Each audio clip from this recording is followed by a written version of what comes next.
তো ফ্রেন্ড, আজকে আমি যে বিষয়টা নিয়ে আলোচনা করব সেটা হচ্ছে ওয়াশিং মেশিন। ঠিক আছে, ধরো তোমাদের যে ওয়াশিং মেশিনের পাওয়ার সুইচটা সেটা কাজ করছে না, তাহলে তোমরা কি করবে? ধরো, এই জন্য তোমাকেই কি করতে হবে, এর কজেস আছে। কজেস মানে কারণ, ঠিক আছে, রিমেডিস কজেস কারণ, যে কি কারণে হচ্ছে না।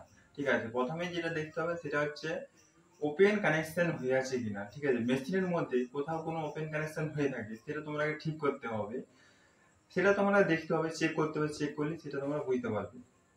2 নম্বর হচ্ছে যে আমাদের ইনকামিং সাপ্লাইটা আসছে, সেই ইনকামিং সাপ্লাইটা আমাকে দেখতে হবে, সেটা কোথাও ফল্টি হয়ে আছে কিনা সেটা আমাকে দেখতে হবে, এবং সেটা দেখে সেটা আমাকে চেক করে সেটা আমাকে ঠিক করতে হবে। আর 3 নম্বর হচ্ছে মেশিনের ভিতরে একটা ফিউজ আছে, সেই ফিউজটা যদি কেটে গিয়ে থাকে তাহলে ভাই কিন্তু মেশিনের সুইচ অন হবে না।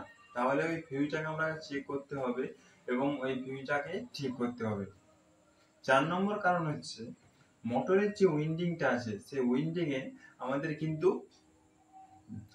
কিন্তু সেই উইন্ডিং এ ওপেন কানেকশন হতে পারে।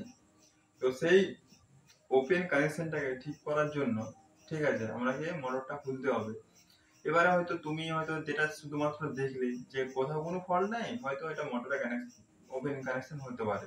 ঠিক আছে, তুমি দেখলে তুমি হয়তো মোটরকে খুলে তুমি হয়তো ঠিক করে তুমি কিছু করতে পারবে না। ঠিক আছে, তার জন্য তোমার কি করতে হবে, মিস্ত্রিকে রাখতে হবে। ভাই দেখো, কষ্ট কথা, মিস্ত্রিকে রাখতে হবে। মিস্ত্রি এসে তোমার মোটর এসে খুলবে। ঠিক আছে, তুমি তো পারবে না, তুমি ঘরের লোক, তুমি তো কাজ কিছু জানো না, তুমি ভাই কি করে খুলবে? তো ওই বললাম মোটরের কানেকশন। ঠিক আছে, মোটরের ওপেন কানেকশন হয়ে থাকতে পারে, মানে উইন্ডিং ওপেন কানেকশন। তো উইন্ডিং এ যদি ওপেন কানেকশন হয়ে থাকে তাহলে ভাই কিন্তু সেখানে আমার মোটরটা চলবে না এবং মেশিন কোনো কাজই হবে না। ঠিক আছে। আর 5 নম্বর হচ্ছে যেমন স্টার্টিং গভর্নর সুইচ বলা হয়।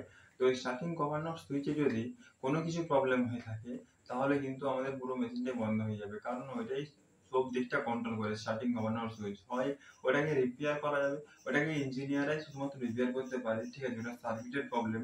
তো ওটাকে এত সহজে কেউ রিপেয়ার করতে পারে না ইঞ্জিনিয়াররা ছাড়া, মানে যেখানে তৈরি হয়েছিল সেখানে লোকেই এটাকে রিপেয়ার করতে পারবে, না হলে এটাকে রিপ্লেস করে নতুন সুইচ বসাতে হবে। 2 নম্বর কমপ্লেন্ট যেটা ইউজাররা করে, ঠিক আছে, ইউজার মানে ব্যবহারকারীরা করে আর কি। 2 নম্বর কমপ্লেন্ট যে আমাদের মেশিন থেকে জলটা বেরোচ্ছে না, মানে মেশিনের যে ওয়াশিং মেশিনের ড্রাম আছে সেই জলটা আউট হচ্ছে না, ড্রেন হচ্ছে না। তাহলে কি কি অসুবিধা হতে পারে? এটা হচ্ছে চেক দা ইনলেট আউটলেট ভালভ। ঠিক আছে, যে আউটলেট ভালভটাকে তোমাকে চেক করতে হবে এবং চেক করে সেটাকে ক্লিন করতে হবে, ক্লিন করে সেটাকে পরিষ্কার করে লাগাতে হবে। আর আরেকটা যে কমপ্লেন্টস ইউজাররা করে সেটা হচ্ছে মেশিনে ওয়াশিং মেশিনের ড্রামে জল ভর্তি হচ্ছে না, মানে জল আসছেই না। এটা কি কারণ হতে পারে? যে ইনলেট ভালভ আছে সেটাকে আমাকে দেখতে হবে সেটা চোক হয়ে আছে কিনা, মানে বন্ধ হয়ে আছে কিনা সেটা তো আমাদের দেখতে হবে।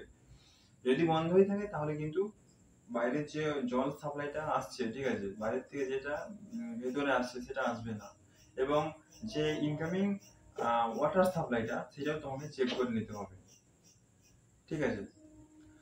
আর 4 নম্বর কমপ্লেন্টসটা যেটা করা হয়, ঠিক আছে, ইউজাররা করে থাকে, সেটা হচ্ছে মেশিন অন হচ্ছে, কিছুক্ষণ চলছে, আবার অফ হয়ে যাচ্ছে, আবার কিছুক্ষণ চলছে, আবার অফ হয়ে যাচ্ছে। মানে ওয়াশিং মেশিনে কি টাইমার সেট থাকে, তো টাইমার সেটটা গন্ডগোল হচ্ছে, মানে যে স্টার্টিং সুইচটা সেটা গন্ডগোল হচ্ছে। তো এর কারণ আমি বলে দিচ্ছি। এর কারণ হচ্ছে সেট দা টাইমার প্রপারলি। টাইমার সেটটা হয়তো ভুলভাবে করেনি। ঠিক আছে, মানে ভুলভাবে করেছে, টাইমার সেটটাকে ভুলভাবে করেছে, সেটা ঠিক করে তোমাকে আরো ভালোভাবে বসাতে হবে। ঠিক আছে। আর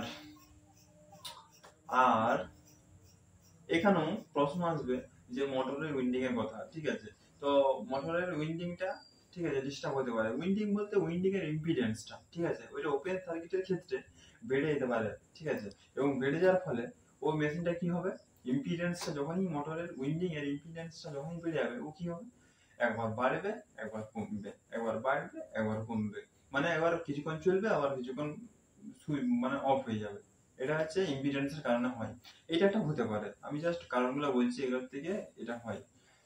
আর 3 নম্বর কারণ হচ্ছে ওই স্টার্টিং গভর্নর সুইচটা, ঠিক আছে, ওইটাকে হয় রিপেয়ার করতে হবে, ইঞ্জিনিয়ার দ্বারা রিপেয়ার করতে হবে, অথবা রিপ্লেস করে নতুন সুইচ বসাতে হবে। কারণ ওই সুইচটার সাহায্যেই, ওই গভর্নর সুইচ বলা হয়, গভর্নর স্টার্টিং সুইচ বলা হয়, ওই সুইচের সাহায্যে কিন্তু আমাদের টাইমারটাকে সেট করা হয়।